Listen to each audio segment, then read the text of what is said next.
Okay, welcome to the microservice lecture in winter term 2020-2021. It's our fifth lecture, I think. I'm not pretty sure. Greetings from my home office. I'm in quarantining for COVID. I'm a first contact. I have no symptoms. I'm fine. But we have not the professional studio experience today. I'm actually sitting. This is a little bit weird. I'm usually walk around and then be more active, and I don't like it. Um, where are we so far? The last weeks we have. Can you see my mouse? Oh yeah, cool. Created the web client for our warehouse. So we have a lot of views now and dialogues and all the kind of stuff. We have done this with React. We can register users. We can um, enter or type in new goods, new vendors, new orders, and all these kinds of stuff. So that's pretty nice, and we stop with the client for now, and we go for the warehouse service. So the idea is that later on there will be multiple workers and employees within the warehouse that work in parallel, and each of the worker has a tablet or something like that, running a web browser and connecting to a common warehouse service. So all the data that is entered in the client needs to be transferred to the cloud, to a central service, and it needs to be merged at this central service. And well, in the default for developing such a web service is you would do it with Spring. Who knows Spring, by the way?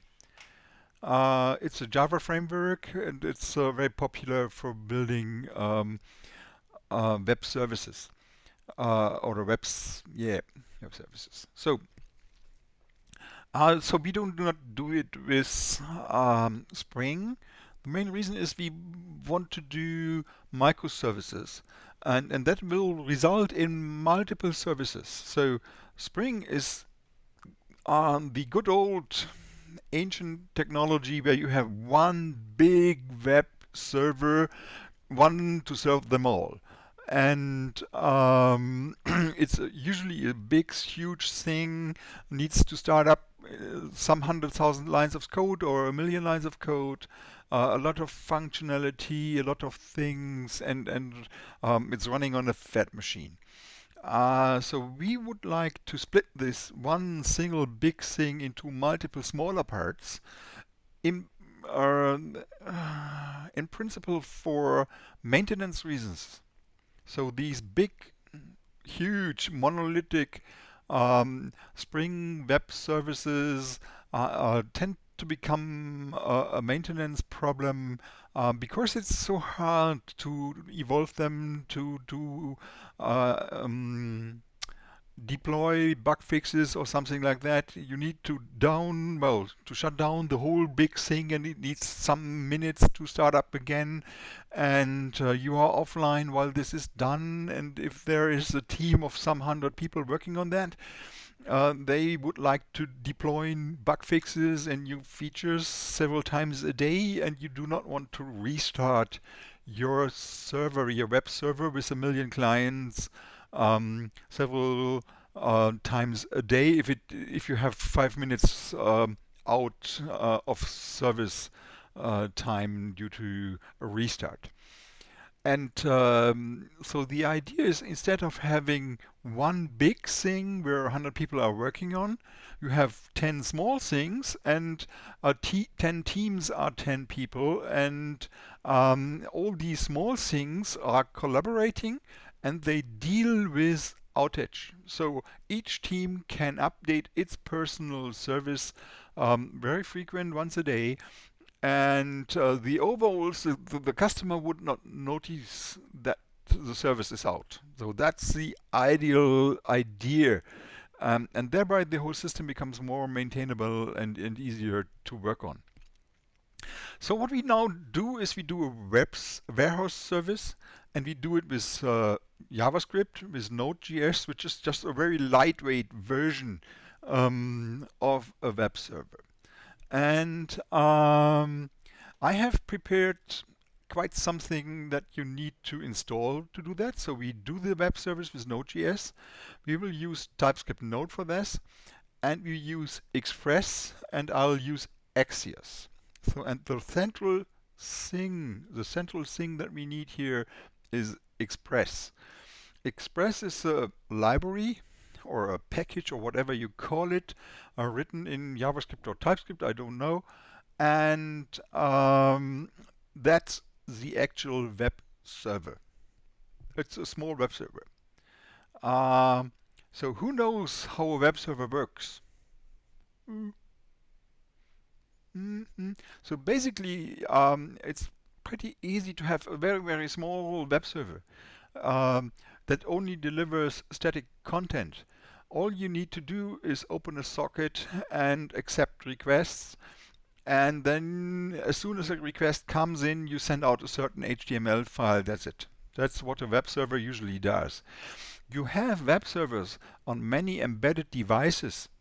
So if you have, for example, I have a DSL box here that comes with a web server. We have developed a small Corona tracker which comes with a web server. I have seen power plugs with web servers on it that can actually just deliver you a single website where you can just configure some little things. That's a pretty simple thing. The big Spring web service with a million lines of code um, does a lot more, has a lot of dynamic content, uses a database to store dynamic content. So these small embedded web servers that I was talking about, they have one file, one page that they show to you, and there's some configuration, that's it. And you do not, for example, have user-provided content. They do not store data that user sends in. So to run a web shop or a warehouse, you need a little bit more. And so Node.js is the smallest thing that you can do, and Express is finally the implementation. So let's have a look at it. You need to do some preparations and download a lot of things. Uh, what we will do is we create a new thing. Let's have a look in the code. That's the easy one. So I have created a new folder, a new subproject within my warehouse project or my microservices project. So as there's a root folder and there's the web warehouse, there's the web shop that we have already done. So the web warehouse is the thing that we have implemented all the time, and a sibling of this folder is now the server warehouse folder. And then I have installed quite a number of things. So I have opened this terminal here, and we will have a look at the package.json. That's the interesting thing, because here you see a lot of dependencies. And the one core dependency that we need is Express, and the other one is course. And there is a lot of dev dependencies, which are nodemon, npm run all, rimref, shell, tsnode, tslint, TypeScript, and these kinds of stuff. And all this stuff needs to be prepared and implemented. So what you usually do is you open a new terminal.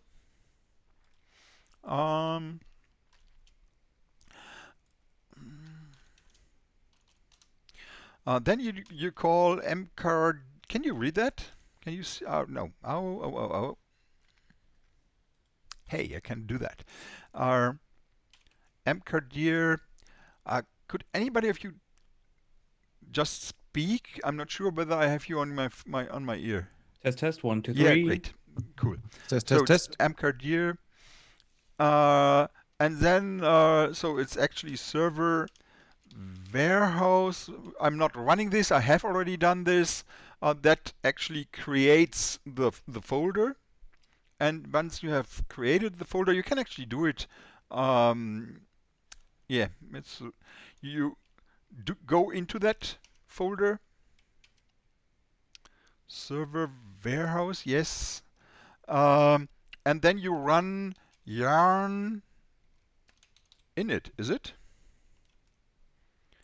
That actually creates a Node.js project. The yarn init. Can I actually increase that? Ooh, not a good idea. Sorry, that becomes too small, and I just close that one. Um, okay. You run, I'm not going to do this again. Well, actually what yarn init does, it creates a simple package.json file for you with the basic things in there, and that's where you start. So do you guys have access to the slides? Yes, I see some people showing up that I have a look at my slides. So you can actually follow the instructions on this preparation here.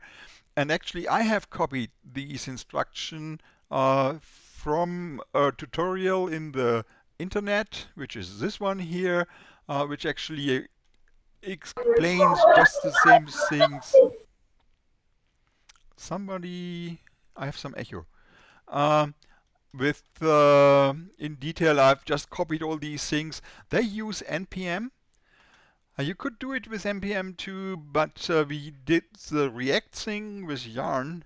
And if you switch between those two, you will get lost. You will actually run npm stuff in your React folder, and that will actually crash your whole system, and then you need to reinstall everything. Don't do that. So use Yarn instead of npm. But that's not a big thing. Okay. Then you do an install express. So, but it's not yarn install, but it's yarn add. You create a file index JavaScript. Let's have a look at that one.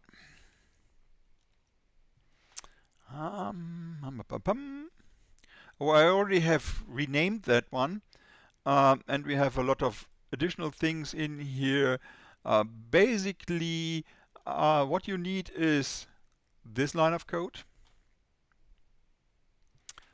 What you need is this import here. So this actually says, oh, I would like to have a web server. That's it. And then you say, okay, I would like to use a certain port. So for now I use 34560.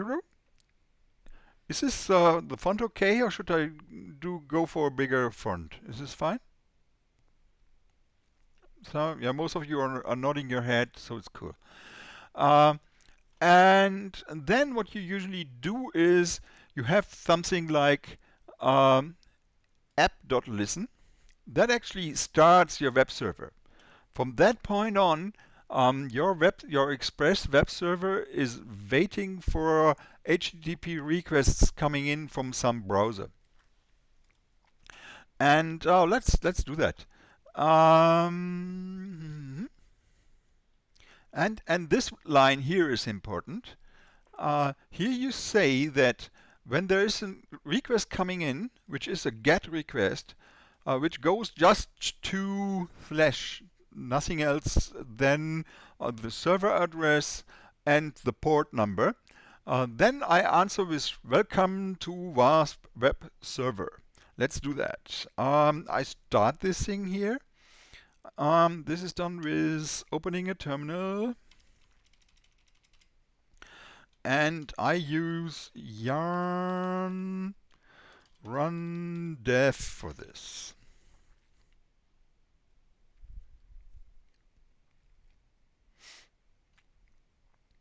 Then a whole lot of things is going to run, and we will have a look at this soon.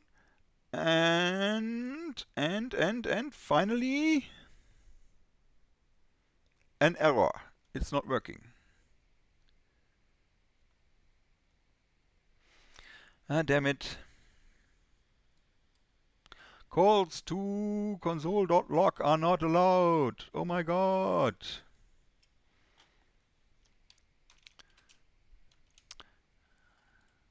Okay.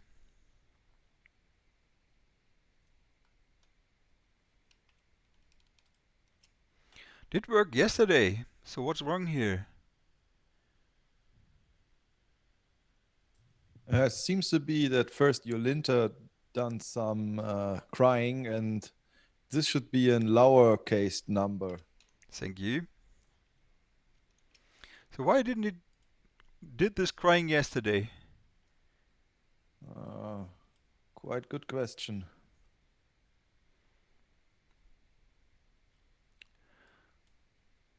So what's up here? Oops. Sorry.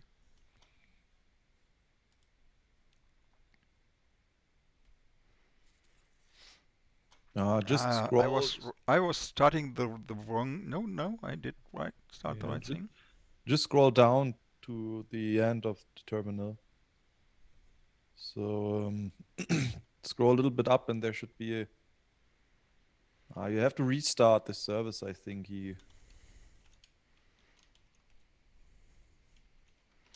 Okay. No. There's another. Event TS. Yes, in event. There's also the. Yet an wrong number. I see that one.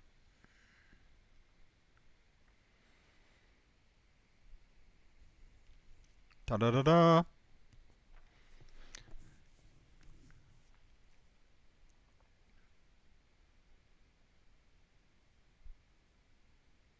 Here we go. It says server started and gives me the number.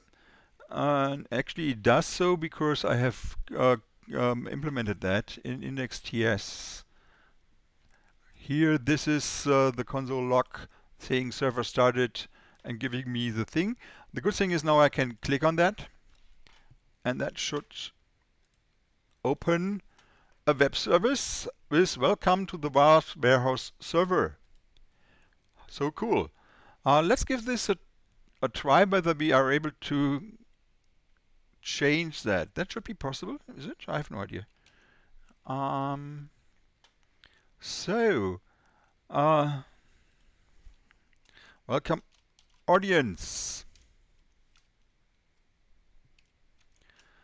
And because I use Nodemon, and I will show you how I have installed that one, that should actually restart the whole thing.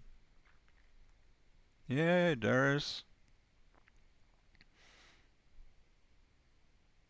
Takes its time. Server is started again. And if I now reload this, there's welcome audience. Oh, cool. That's the thing that we have.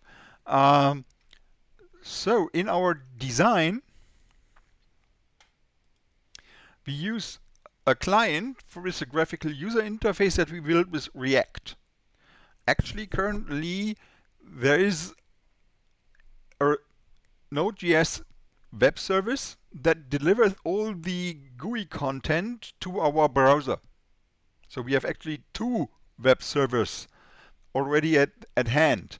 So the React thing that we run starts a web server who delivers all the web pages, and there's now a second Node.js web server with Express running. And actually, we do not need to this warehouse service to deliver HTML context to us. So what we really want is use this for user interface and use this only as a headless web server who maintains our business data and our business logic and these kinds of stuff. Therefore, what we actually have, so this is actually only for, well, welcome and greetings. So we never use this thing here. This root, the official term for this is root. but we usually use some other routes. And we will have actually two of these routes. One is API submit and one is API query. And we will have a longer discussion on that one here.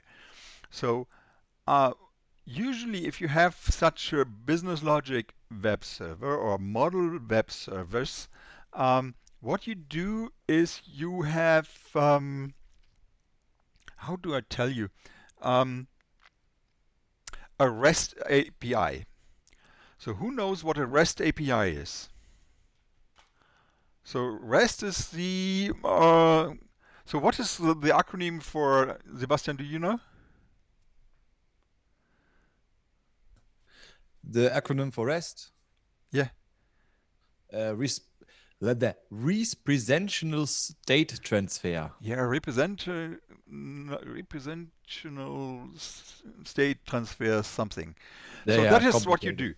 do. You usually have a REST interface, and then you have a lot of these app things. So app is our web service, and it has usually a get operation that allows you to read something, and a post operation for creation, and a put operation for updating, and something for deleting. I have no idea.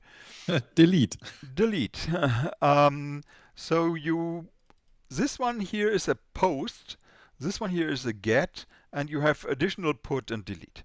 And then you have a get for with a parameter, which is usually part of your URL, telling, oh, I want all users, I want a dedicated user, I want all orders, I want a dedicated order, and so on, and so on, and so on. So you have a lot of routes that are, or different URLs that you can use to query your data.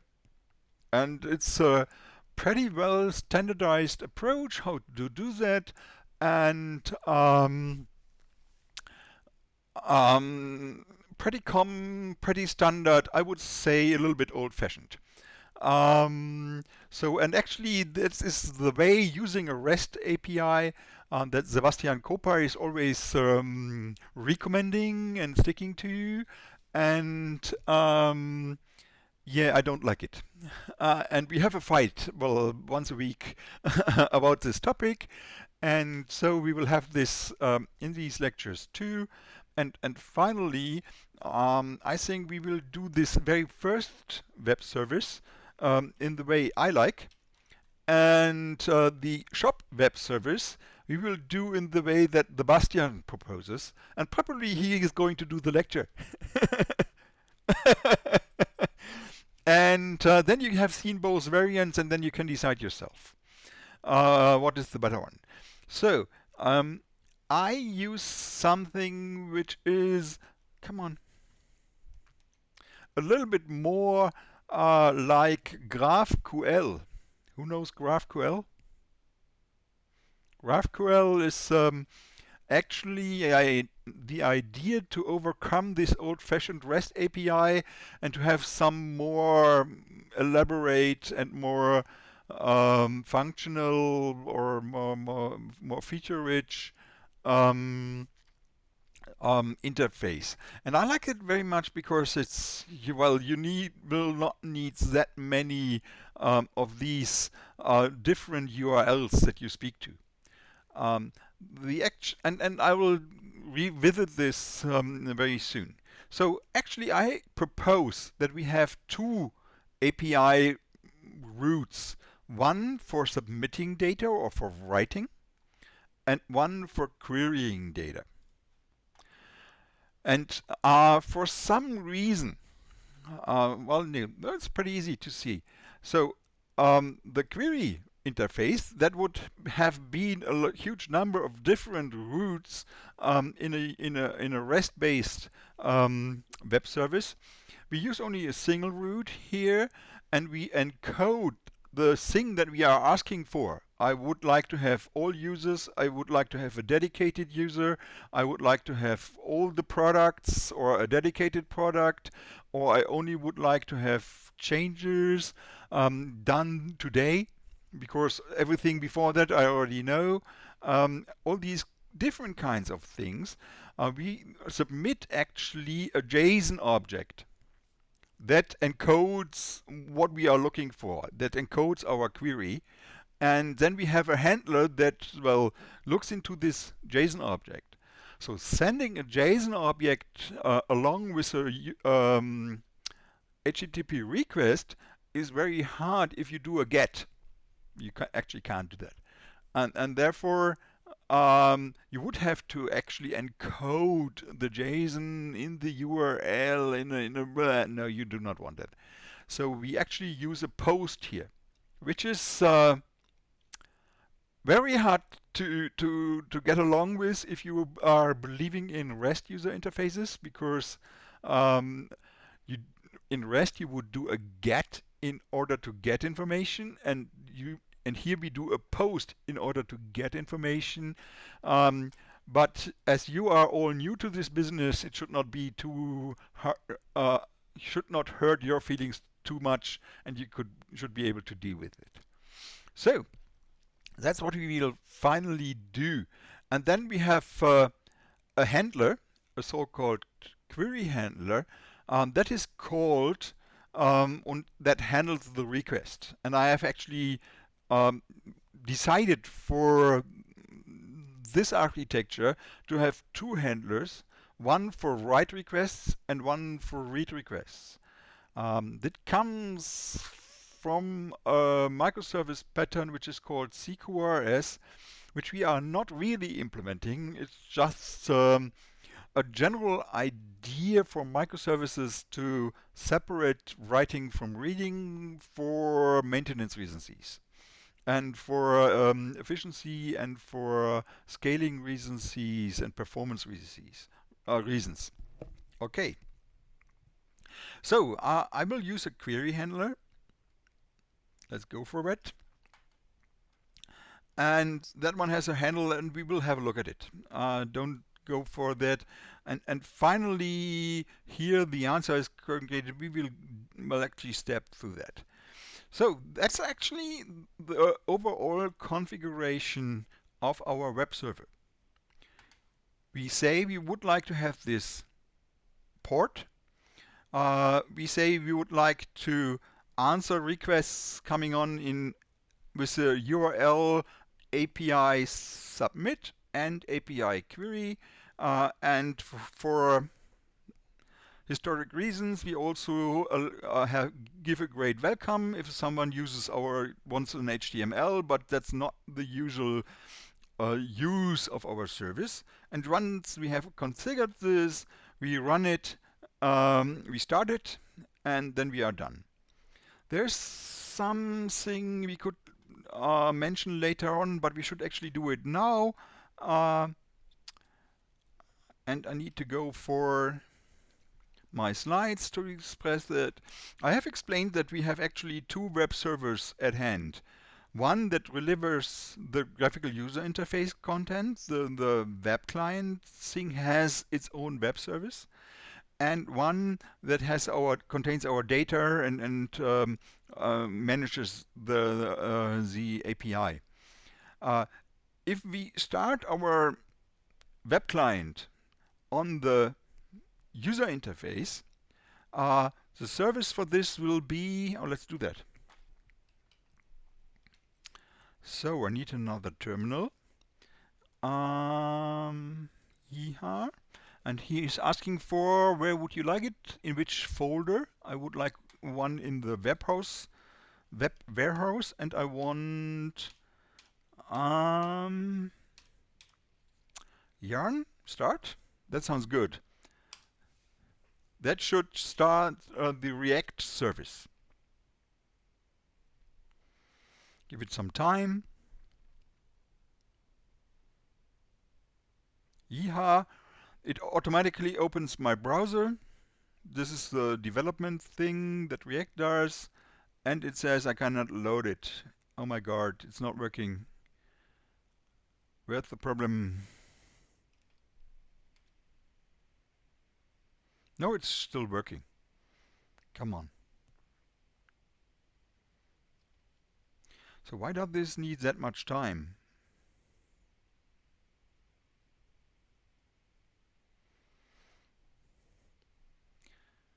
So actually my computer is running the video frame grabbing thing here that actually slows it down. It also runs zoom a little bit, and that might be a reason for slowing down my thing here. Did it count? Did it start after all? Hey, here we are. This is our vast web house thing, and we can actually now work on that. Albert at w.com. Here we go. So that is our web service running now. And what we want is that a side effect that I was entering my name. Let's go back. I was entering an email address here, and now the user interface should actually go. So it's this thing running here, and it should actually ask the common service in the cloud, so do you know Bob? So currently, we just ask ourselves, hey, do we already have it on this browser? But actually, if we shut down the device and start it the next day, the local data of our browser is all gone. So what we should do is when we start the client, we should connect to the central service, to the business logic service, and then ask for, so do you know Bob? And then that one should deliver actually, yeah, I know Bob, and then we can go for the login page, or no, I do not know Bob, who's that? And then we should go for the register page. So what we actually will do next week is we will enhance our client in order to speak to the service, in order to fetch data, common data from the central warehouse service. Okay. I have prepared the course thing here. Usually, you are not allowed to do that. If you run localhost 3000, that's your web server, and the client, so the JavaScript code running in this service, in this website here, in this browser here, sorry, in this browser window here, tries to contact our business logic web server, which is running on localhost 34560, not on localhost 3000. So this is a totally different computer. And what you'd actually do is a website that comes from localhost 3000 now wants to access a web server that is working on another port, on another computer in a different world. This is called a cross-origin request. Your website, the code that is running in this tab stems from 3000, and it tries to fetch something from 34,000. And that's usually a hacker attack. So the common thing is that you put something into your website code that redirects your customers to some Chinese site or Russian site or whatever the hack site is, and then it redirects all your payment data to some different site. Therefore, usually a website forbids, it disallows, it disables that you can do cross-origin requests. It's usually you cannot do that. So it actually the browser is prohibiting it, and actually the server tells the browser you are not allowed to do cross-origin requests. That's bad. Because we would actually, in this situation, we would actually like to allow this. And that's actually is what these two lines of code do. They say, oh, for me, cross-origin request is pretty much okay. We can do that. And I don't care who's asking. This is the star here. You can specify in more detail and say, oh, well, no, not everybody can ask me, but only the 3,000 people are allowed to ask me. And then you can actually have two websites that collaborate closely to each other, and that is what we finally will do. So now we just do a star and says, I don't care. Anybody can actually ask me, and I'm happy with that. So that one is something that you usually run when you into when you well set it up, you test it with curl or with Postman, it works, and then you try to have it in your client, in your web client, and it doesn't work, and it takes you. Then you um, Google the error message, and 1 hour later you come up with these two lines of code that fix it. Okay, so we will have to do that. But now our web server is configured and running, and that's what we really wanted. Now we need to test whether it really works. Therefore, in the web warehouse, so actually I would like to test whether my client is able to connect to this um, web service. And therefore I have actually run or written a new Cypress test. Um, and I have copied my some parts from my Miro spec, and I have run it here. Actually, I'm using TypeScript in Cypress now. I'm not pretty sure whether this is a good idea because now debugging works no longer, but let's go for it. By now, it's probably only a configuration problem. So what I did is I renamed the warehouse spec JS into warehouse spec TS, and I added a configuration file. You can actually get that also from the internet. It's not too hard to find. You Google for Cypress and TypeScript, and then you get the information what you need to do there.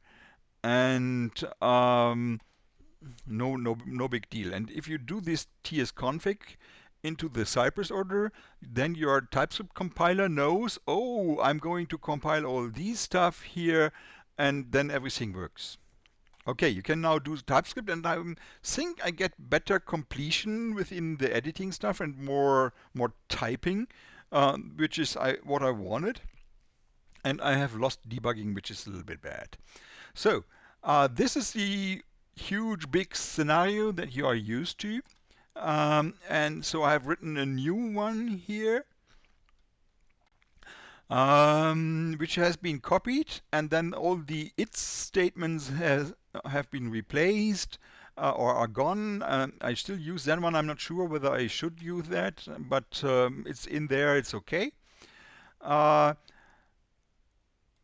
so we open the usual website, the 3000 website, the React website or web page, and wait for it. And then we first try to send a submit command to our business server. Uh, and this is done using Axios.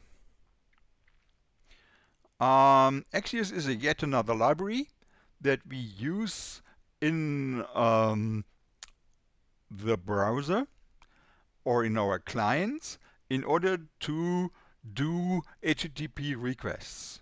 Axios is the thing that you usually use on that, and there are a huge number of libraries that you can use actually, and I somewhere have our course. No.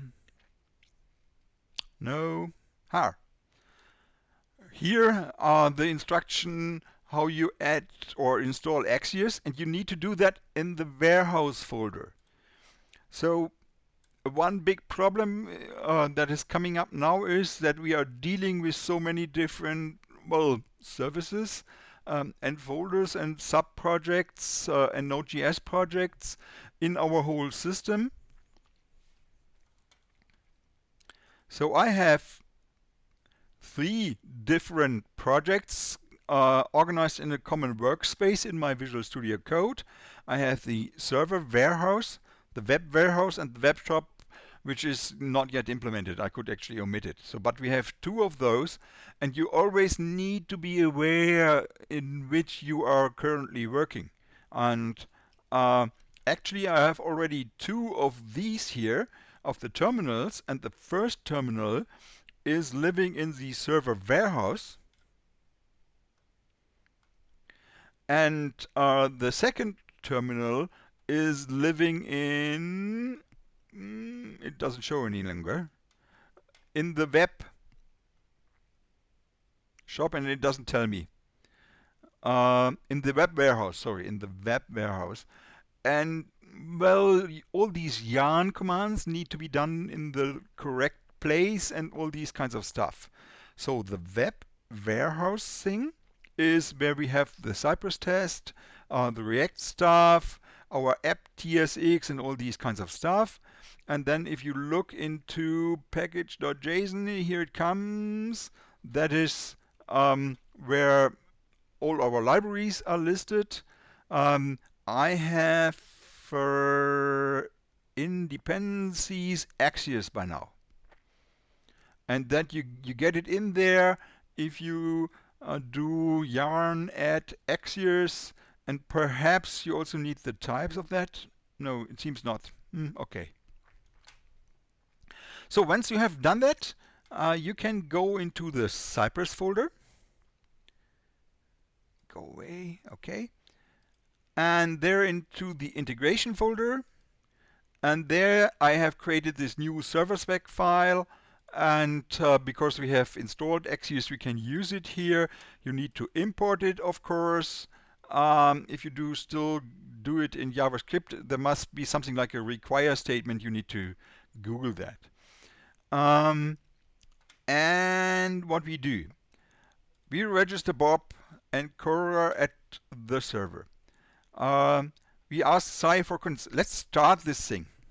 Then it's easier to see whether it works, and then we can actually debug through it and have a look at it while it's working. So let's start it. We need another window in the warehouse thing. So here we are again in the web warehouse, and here we do yarn open Cypress run. I just go in the command history back, yarn run Cypress open. Yeah, that's cool. That will take some time. Again.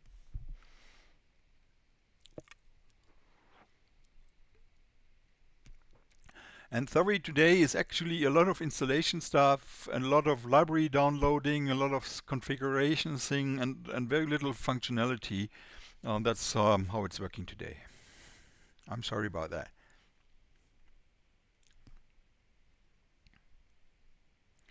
So it's 12:47. Okay. Come on, here it goes. This is Cypress. Oh, it's pretty slow after all. And there we have this warehouse spec. I do not show it because it takes too much time. I start the server spec. My test is loading.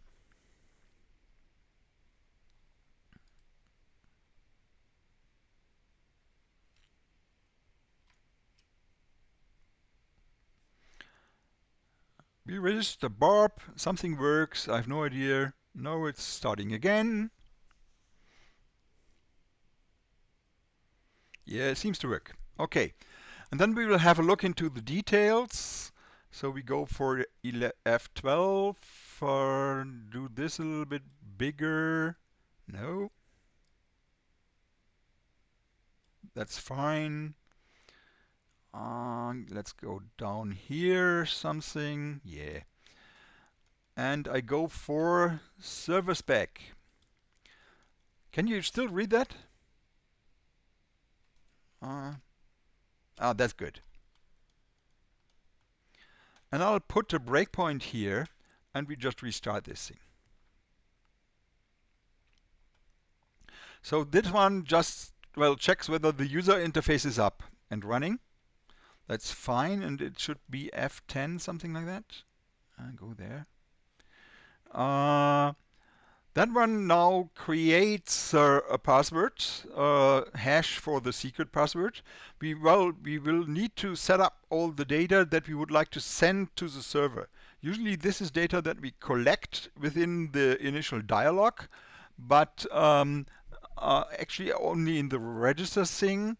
And I just, well, could have incorporated this communication between the two services into our graphical user interface test, but I would wanted to split it up front to well have a test for this functionality directly. So I mimic some things that would usually be done by our user interface within my test.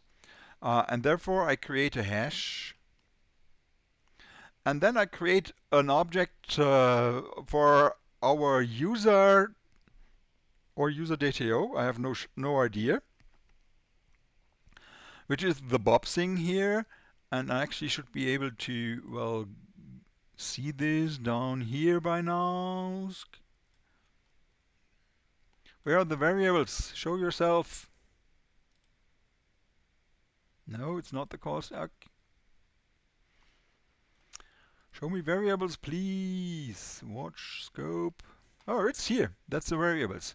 There's the Bob object with email name, password, hash, and all these kinds of stuff. Very cool. And we are creating an event. This is an important thing here. We're creating an event. So we have one interface for submitting data to our backend service. And the backend servers, and that is a design decision that I have done, has only one route for accepting these, and the different kinds of things that you would like to write into your backend, products, users, orders, and all these kinds of stuff, are encoded into a JSON object, which we call payload by now. And then it's all wrapped into something which we call an event. And this comes from an idea from the domain-driven design area, where they propose to do so-called event sourcing. And that is something that we would like to do today, or use in this architecture for now. And so we wrap our, well, data transfer objects, the information that we would actually like to send to the backend service, into an event. And in this case, in our case, an event has a topic for some reasons I will explain later, an ID, and a payload.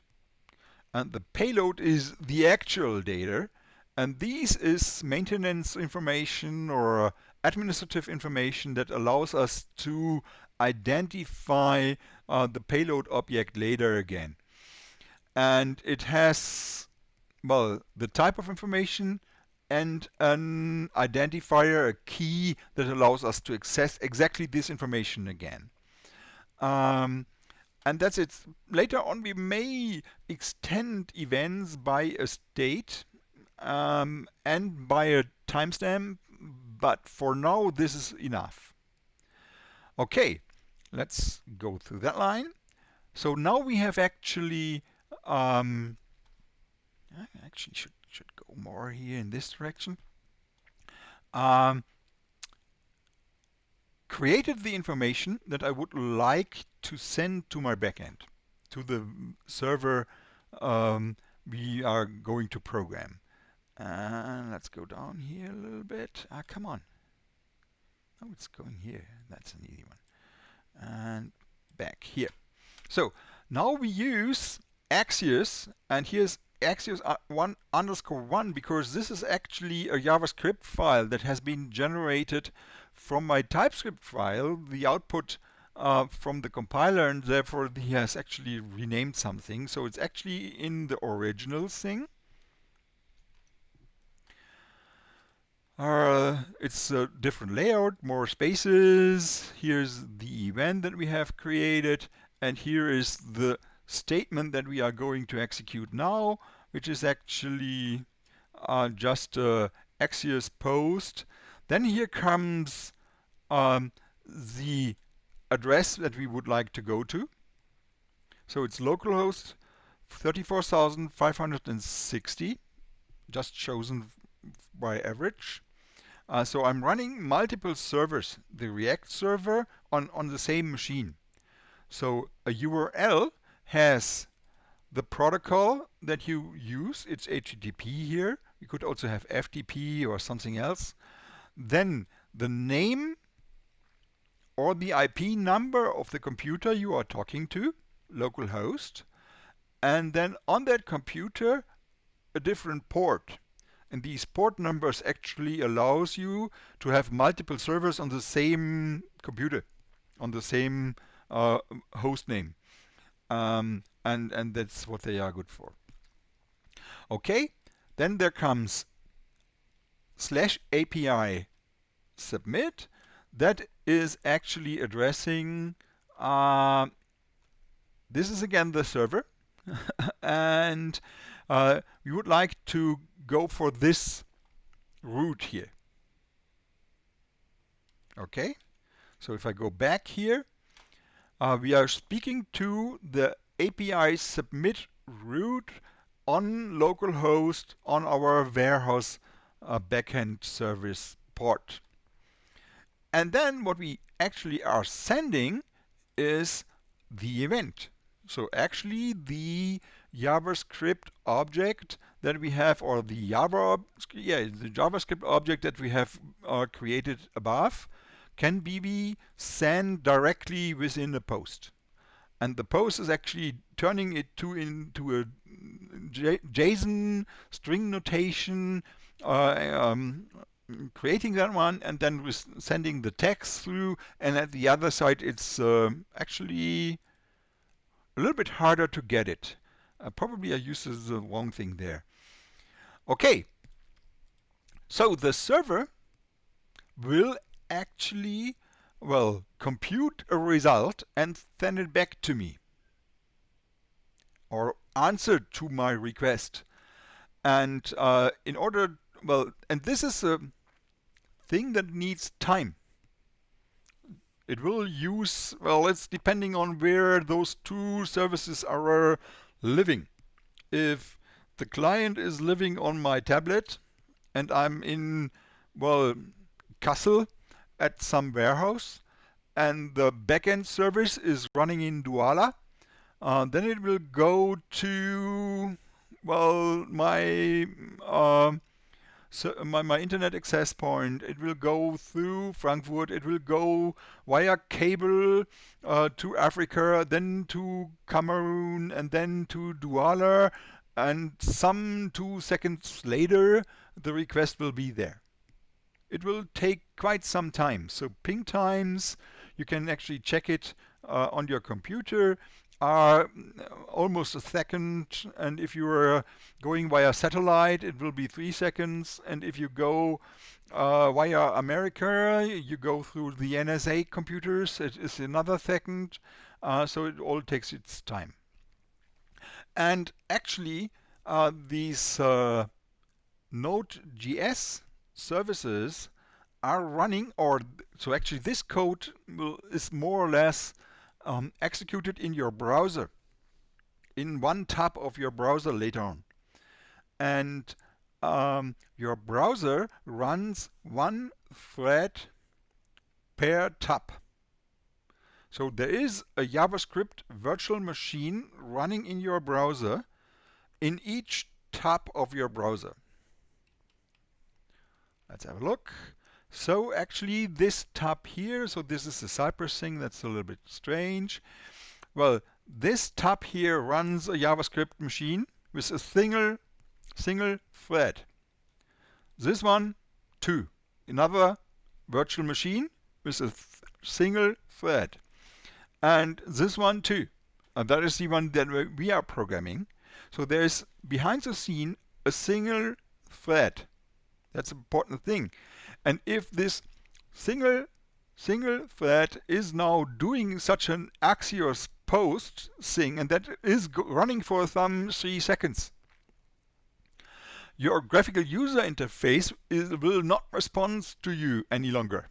So your application is stalled, it's not reacting anymore. That's a bad thing. And to avoid these downtimes of your application, Node.js and JavaScript has a concept that is actually, or your browser actually, well, mimicking some kind of multitasking. So people of my age recall something which was before Windows, the DOS times. We called it cooperative multitasking, which is actually saying it's not really multitasking, but if you are executing one job and then this job faces something there, it waits for a longer time, it actually says, I'm making a pause. I yield the CPU to someone else. And there is in your Java virtual machine, JavaScript virtual machine, sorry, in your JavaScript virtual machine is actually something like a scheduler, which has well, a bunch of task cards. And then he's actually starting with the main card, executing it, and then it runs into something which takes longer. And then it says, okay, I create a new card, put it somewhere, well, start the request, and instead of waiting for the reply, I go on with some other task that is on my stack. So it's switching between different tasks in a single thread. That's the point here. Pooh, it's complicated. And therefore, when we do this Axios post, our test is going on to the next step immediately. It is not waiting for the response, but it does the next request already, the next step. So this one continues. And sometimes later, the response will show up. And then the scheduling thing of our JavaScript virtual machine will revisit the task card and say, so who's going to answer to this response here, or to handle this response? And this one is given in the then thing here. I was trying to do this with async await, but so my linter or TypeScript was complaining that I don't get the types right, and so I didn't do that, and asked Sebastian to find out how this is going to be done. Needs to be done. So I stick with this Zen notation that we are already familiar with, and so you provide as additional parameter to this post command two lambdas. 2 functions that shall be called on when the success arrives or the response arrives, or when an error occurs. So these are additional arguments, well, to the post call, and then you handle them with this .then function call. It's the old-fashioned way how you do it in JavaScript or TypeScript.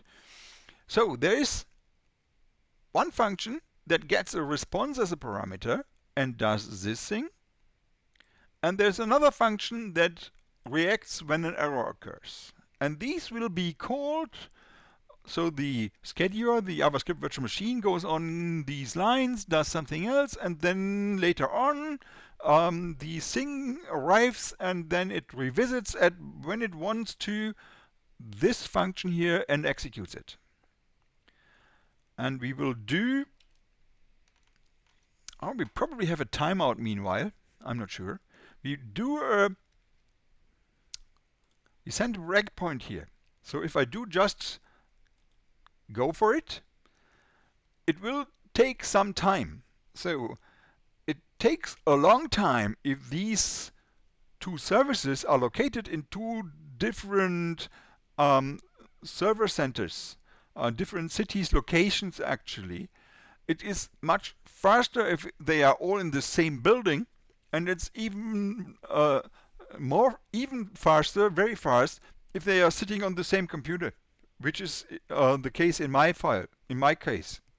So on for me, it's on my computer. Therefore, I get this response very fast, and therefore we do not have to wait for it, and we do not, well, we see it immediately. Okay, and then it says, oh, I have a response, and we could have a look at it. And the response has data, and some of the data that I got back is client data, which is actually the data which I have sent. So it's a topic, an event with a topic, an ID, and a payload, and the payload is email name Bob password. So that's a usual thing that such a post does. If it works, it just sends back the data it has received so that you can verify that the action has been executed as you like. So that is how I have implemented that. And so we could have a look at this soon. Okay, and I do an expect in order to check whether the status is okay. Status is okay. That should work. And I do a console log, enter scilog in order to have it here in my thing. So I just let it run. And we will now go for our Visual Studio Code and actually say, oh, I would like to see how this is working at the server side. So I actually would like to, well, to look what this API submit thing is going to do. Therefore, I put a breakpoint here, and now we will start the backend service in the debugger within our Virtual Studio Code. The point here is, so far, we are using the debugger within the browser that shows our test running. And well, actually, that does not work for the backend.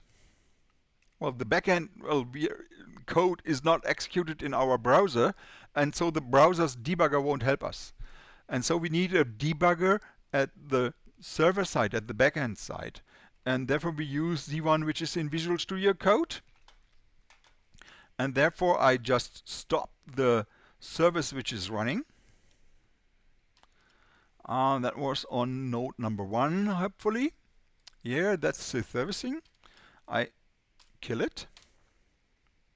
Yeah.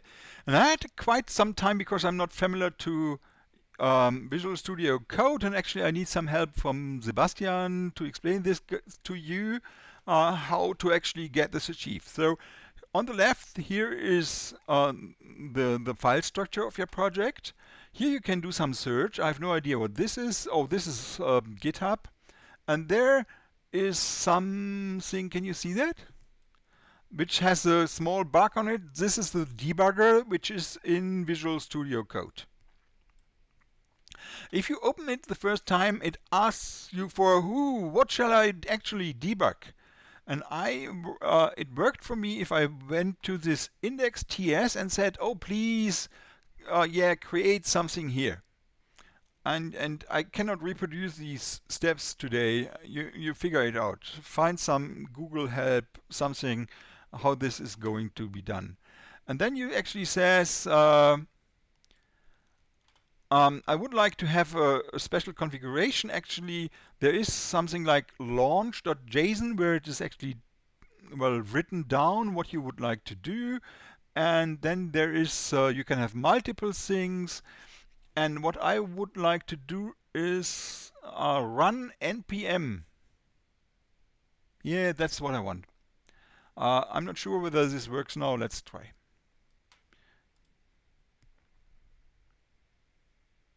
Yeah. So I just do. So whoa, is this npm? This is not yarn. Oh, that's bad. Oh, that worked, but it seems to work. Cool. So it actually always tells me I have touched the debugger.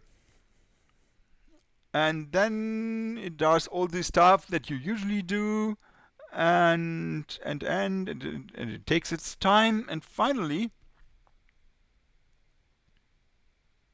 it says server has started. Cool. And now we get this toolbar here, which is annoyingly sitting well in the way at places where I don't like it, and but that's okay. And now we can actually go for our index.ts, and we can have a breakpoint. Just before the line number, you click on a certain line that you would like the debugger to stop at. Cool. Then we go for our Cyper thing here and say, okay, rerun the test. And I do not need that one anymore. And that will actually, at some point in time, call. Does it? No, it does not work.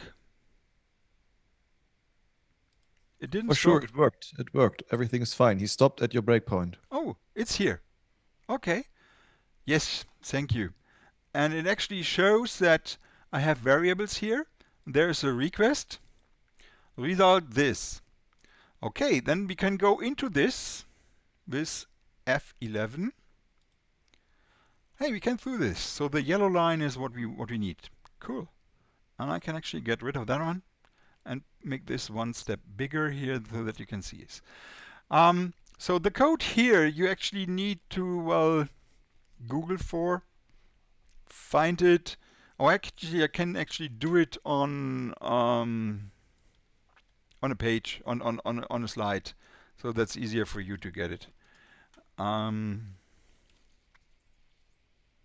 There's nothing wrong with that. Microservice introduction, and we need it, well, somewhere here. Okay, and it's much too big, and we need to get rid of a lot of formatting things. Oh, here we are. So I've just copied it to my slides, then you can grab it from there, put it in your code, and you do not need to type all the things. Because it's pretty technical, there's no point in actually forcing you to dig with this. There should be an easier way, but I'm not aware of it. So what I actually do is I define a variable body, which is an empty string. And then anytime there's some data chunk coming with this post thing. Some more words about post. Post is also can be used for a single JSON object, but you can also post a huge amount of data in a single posting. You can post a whole video MP4 file, which is some gigabyte gross, with a single request. And so the receiver is actually now reading the thing that you are sending him or sending it, and it might be some gigabytes, and therefore it does this in a buffer. And the data comes in chunks of some 1 kilobyte or something like that. So our data is some 100 bytes. It will fit in a single chunk. But the reading for data coming with a post request is done in such a chunk-like thing. So you say the request, when data comes, then do chunk to string body plus equal, so append it to my body. And on end, the end of data has been received. You can say, okay, cool, I have all the data. If no, there's no data, I say, come on, respond, come on. Well, let's actually go for it. So, ooh, I'm already beyond it. Damn. I put a breakpoint here. I put a breakpoint there, and I fear we are already beyond it. No, here we are. So I didn't manage to step through that. I would have to send put a breakpoint here. I didn't do that. I skipped that one. Sorry. So it actually says, so if there is no data, print that one. If there is data, do JSON parse body. So the data that we got was a string. This turns this into a JSON object, and then we call a local method that I have programmed, and that's actually something that you need to program yourself. And pass the client data as a parameter. So res is the response. So that is a handle to our request that actually says on this channel you can actually send the result back, which is finally done with this command here.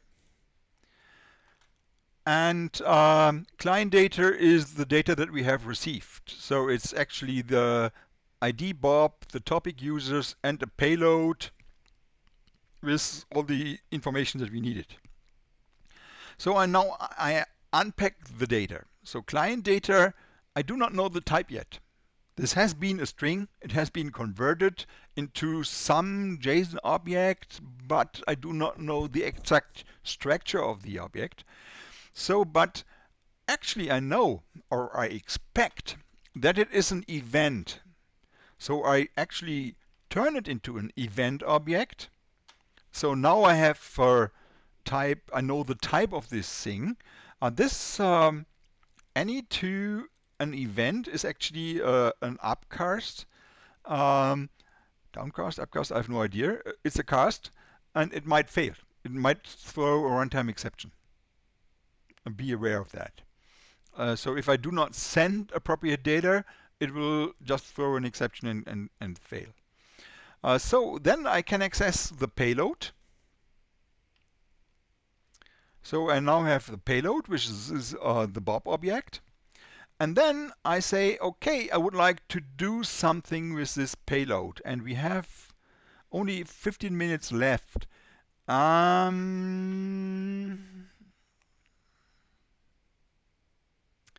So I'm doing fancy things with this payload.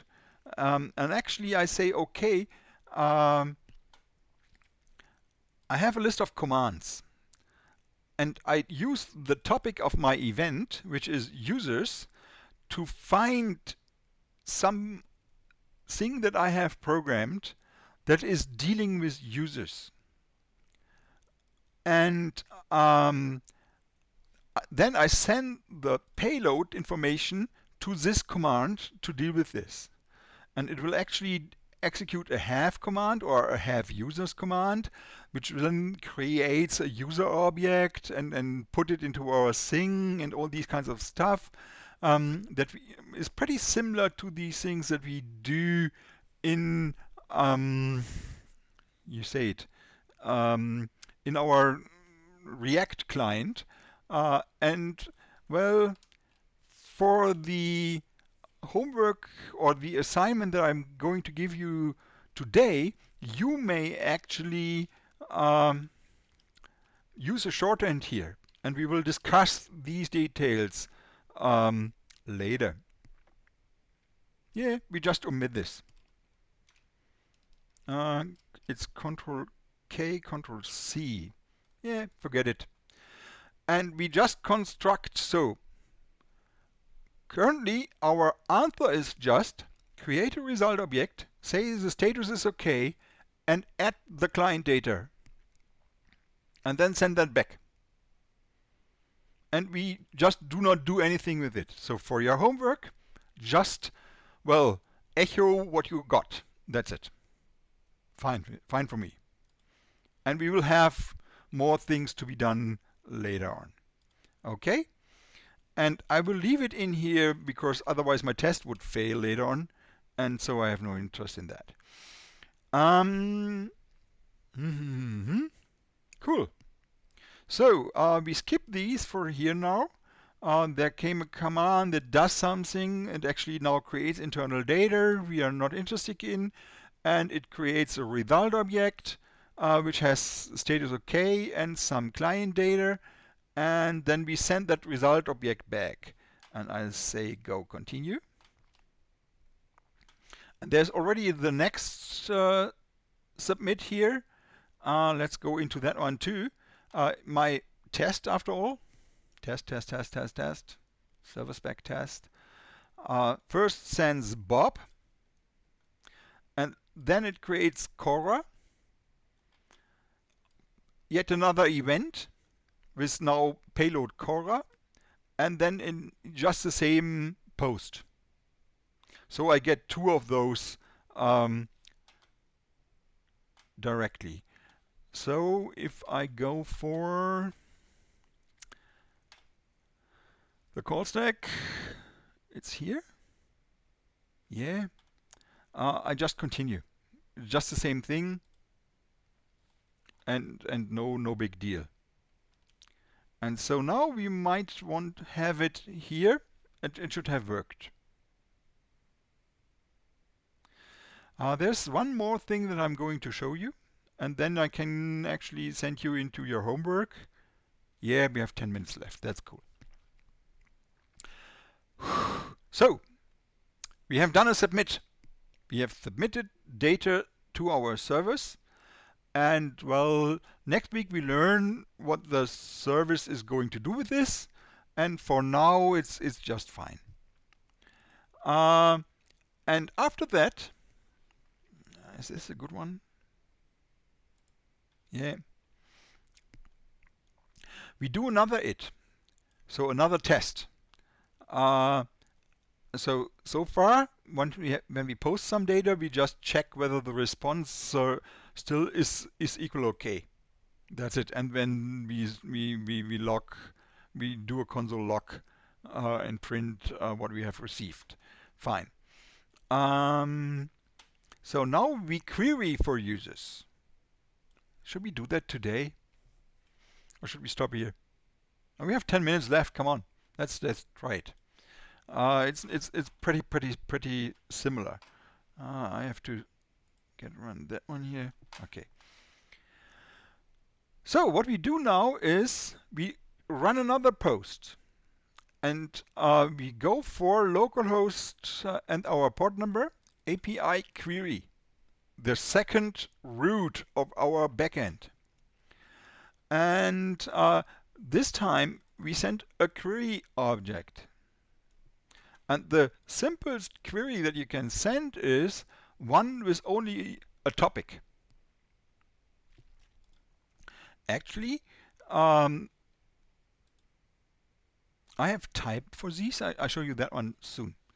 You can set a topic and say, I would like to have everything you know about users. Please send back all the events that you know about that deal with users or that have topic users. And we will have other topics for products, for orders, for suppliers and these kinds of stuff, for picking and these kinds of stuff. And so I can ask for get them all of a certain type. You can also then later on ask, oh, I would like to have a dedicated user. There you would, in addition to the topic, also set the ID, sorry. And then you can say, I would like to have only Bob at www.com or something like that. But for now, we just send a query consisting just of a topic. And if we do so, we will end up in our browser, in our, come on, in our, I need to do something. We will end up in our server in this line of code.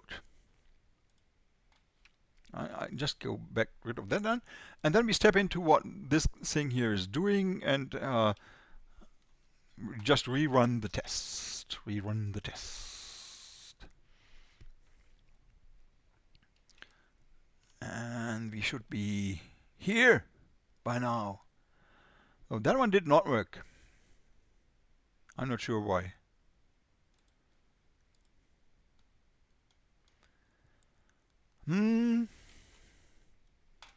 Give it another try.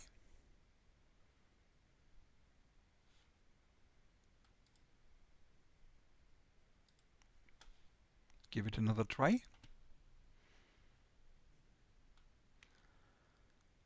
Should work. That one should have sent it. And I think I get response. Maybe the server is on pause. Server is still on pause. Yeah, that might be true. Yeah. So why I'm here? This is the submit. Are there still breakpoints here or still submit? Submit. Submit.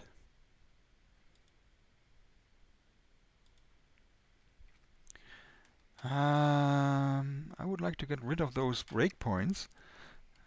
I think I'm not seeing these anymore because I was editing this file.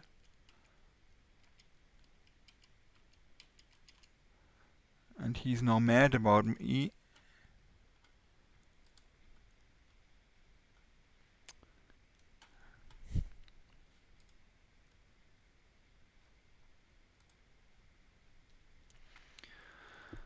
Oh yeah, give me a second.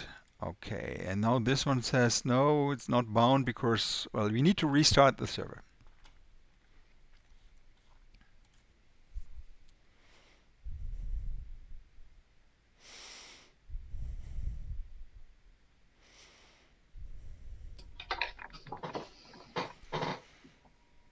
I think it's running now.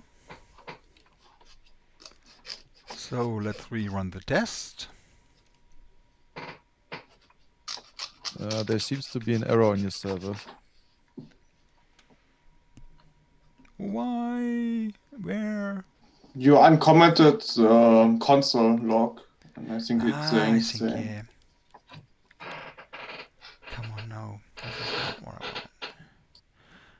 And this was in submit handler, obviously. Yeah, I'm such a bad man. Yeah, otherwise you can just put a comment over the line and write there TS-lint, ignore next line and so on. Couldn't I say this in general? Console.log is Yes. okay for me? Yes, you can adjust this in the TS-lint.js on your top level project. I'll do so. So keep it in mind. So now it's working. So I'm not. No, not no, doing it's good. Is it No, working? no. We have to ensure good code quality. Okay. I shall not tell TS-lint to do that. So I'll revisit this topic next week. No. So now we run it again. And we are in the query expect. We already have a response. That's bad. I would like to get rid of this one and get rid of that one and continue. And this is still the submit handler. I do not want that one anymore and continue. Here we are. Index.ts, query handler. Let's go into it.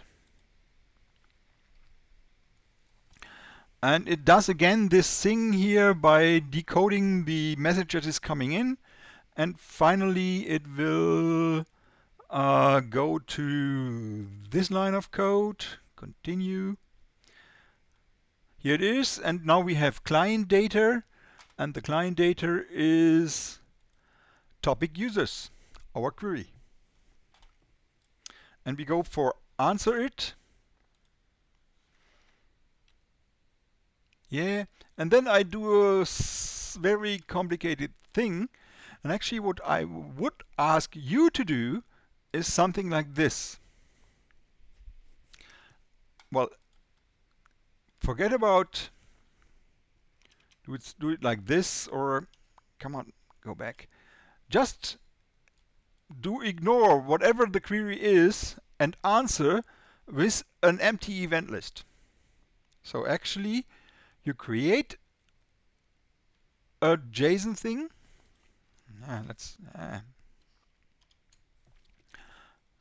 So why do I do it this way? What we could do is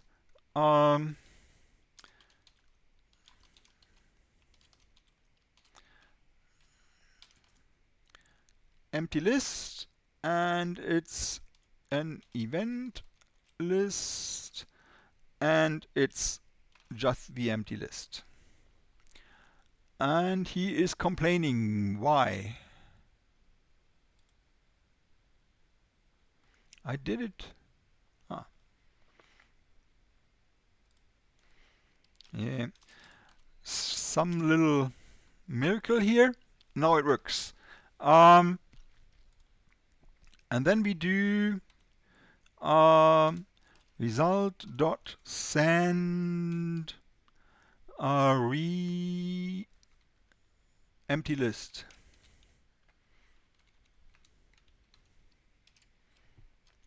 So this is what I would expect that you do. And I show you some more things, and then it's fine for your homework, for your assignment. And the details how we actually answer this query are going to be explained next week. Okay?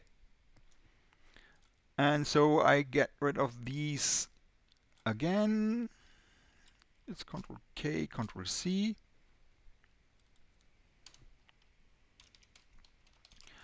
Your homework or assignment or whatever is the name that you use for this. Okay, cool. There's some missing things here. So there's this reply thing I would like to show to you. This is in my query handler, and it helped me to get TypeScript to be quiet. I have no idea why this is necessary. It's a type. It says it's just one field event list, and it's an empty array. That's it. Okay. And then there was this query thing here. That is a type which has a topic, an ID, a number, and a state. So this is what I hope for is going to work for all kinds of queries we are going to send. We are only asking for events or list of events, and we can ask for a certain ID, we can ask for a certain topic, we can ask for a running number, and we can ask for events of a certain that have a certain state, and the state is coming later. And there is the type event, which has a topic, an ID, number, state is optional, and a payload, which is just a complex JSON object. And there is thing that I should mention. This is the server warehouse. And there I have a model, and in the class, in the package model, I have event, query, user TS, and there's later on some more stuff. So the user is this thing here. And I have actually introduced this user data transfer object type. It's not really necessary because the class and the data transfer are really the same thing by now. I have introduced this for, well, handling users just the same way I handle orders. And this will reveal itself next week, and I think it's just a more canonic way to do it, and it's not really necessary, but I strongly no, I require you to do it the same way, because it will help you to understand what's going on. So if you go back to the web warehouse, there we have source and again model. And look at this, there is again a type query, which is actually a copy of the type that we have at the server backend. So we have the same classes and type definitions at the client code and a copy of that at the server code. This is something that you usually as a software engineer would not do. So you want the client and the server to be compatible, and therefore they should use the same types and actually exactly the same files. And you should probably have something like a common directory for the front end and for the back end where all these common types live in. If you follow the idea of microservice architectures, this is not the way that you do. The problem is that if you have such a common directory and you have two different teams, one working on the front end and another team working on the back end, and now one team wants to change those types, those changes would be seen by the other team.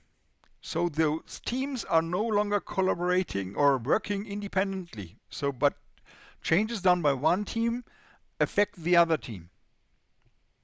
And therefore, to split your teams apart and split your things apart in a more restricted way or a more strict way. Come on, I wanted this one here. There's Team A, Team Douala working on that one. Team Kassel is working on that one. And well, because the Kassel people are always working very, very late, and while the Douala people are working at the weekend or whatever, so they work in different times. And at some time, so Team Douala wants to change or extend the event type and would like to test it locally. And the warehouse people are not at work and not on duty, and they cannot comment on that, and then they cannot approve it. And then next morning, the warehouse people the backend people show up, and then they start the program, and nothing works any longer because these event types has changed. Long story short, the idea of microservices is do not have common types between different services, but decouple those services and have copies. And it's okay for microservices. And usually it's not okay. So we really violate one of the, most basic laws of software engineering. Do not repeat yourself, and we do copy files. Beware. That might be a problem later on too. You really need to know what you're doing here. And we will discuss at the end of the course whether this is a good idea or not. But it is how it is proposed, so we do it. So we have a copy. So it's actually in the microservice pattern book. They say, yeah, probably decouple it, it's better. So that the teams can really work independently. Therefore, we have a copy of these files, and you can actually copy paste it between the two projects. That's no problem for me. And you have the query here, and you have the event here, and you have the users here, and I have extended this with the user DTO in order to have it very commonly. And I probably did it also for order. Where are you, order? And I'm in the... Yes, I'm right. query product order. So the difference between a DTO and the order is that in the real object or the real class, you have references to other objects. In the data transfer object, you have only IDs. And that is necessary in order to be able to send it over from the client to the server, because any reference to an object wouldn't work that is living in the client wouldn't work in the server side, in the backend, and therefore we need to, when we do create events, the payload is always a data transfer object. Very important notice here. And hopefully our test did that and create a data transfer object. See it. It uses user DTO in order to make this very clear that this is an object that does not contain references to another object, but only plain values, and then it's easy to serialize it, to pack it as a payload into an event, and then to send it over the internet. Okay? Very important point here. So now I'm done, I think. Pooh, did I? Let's just wrap up. So we have at the server that you are going to program this index TS. That should be a class 2, but I was just too lazy. So usually you have, well, some 50, some 100 of those post and get routes, and then you should really organize them into a hierarchy of something and split it into multiple files. We only have those 3. It's fine for me to have it here. We have for submit handler, we were going through that. We have a query handler, we were going through that. And so far we need these handle operations of those. And I was showing how these are programmed.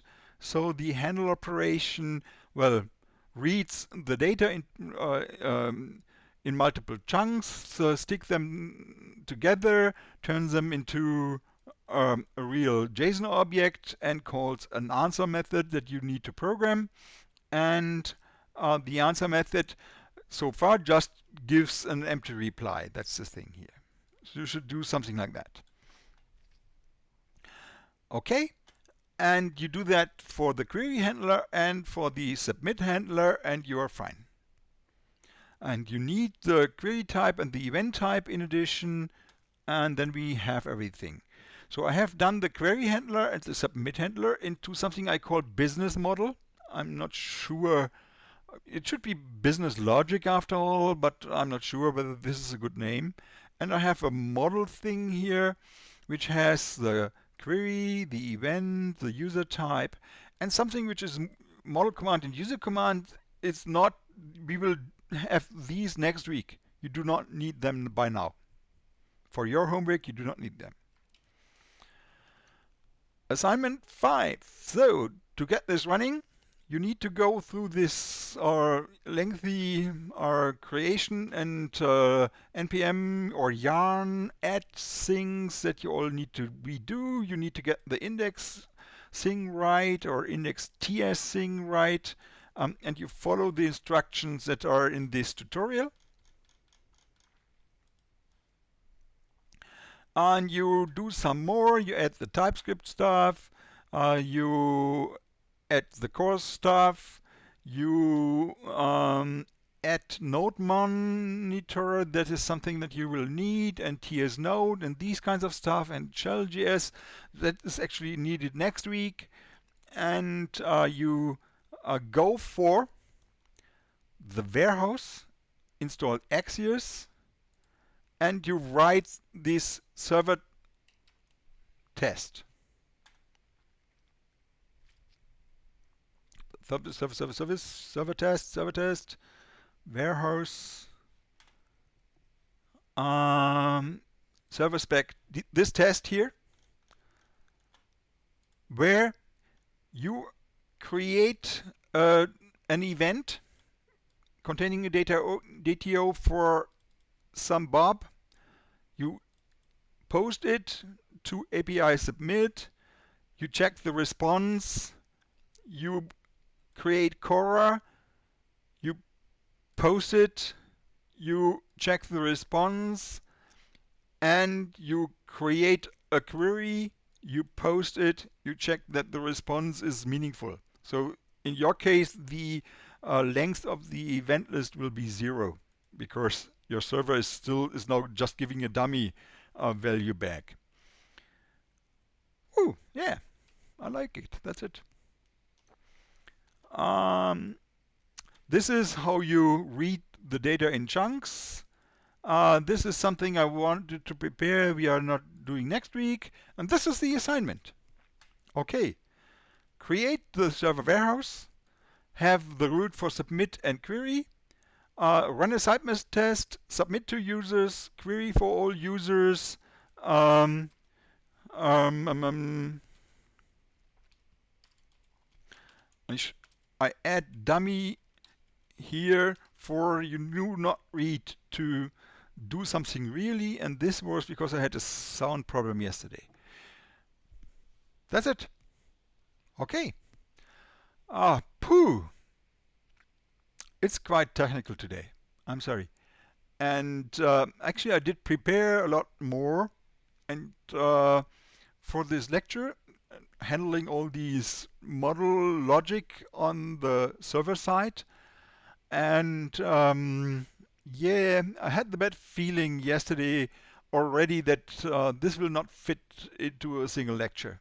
So what we really do this week is just, well, set up this thing and set up the communication between those two.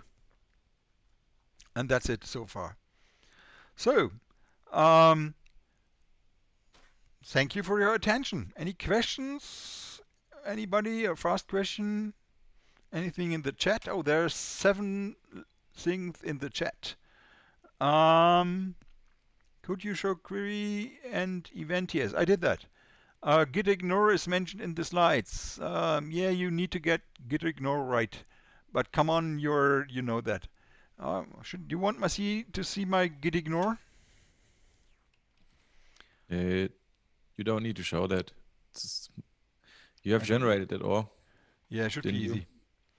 you? You should use the body parser. There are many tutorials for that. Oh, thank you.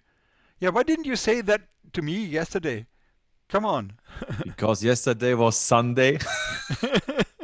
Okay, I probably will switch to the body parser. You should do that too, but you could also use my solution for that. Okay, then have fun, and I need to stop my recording. And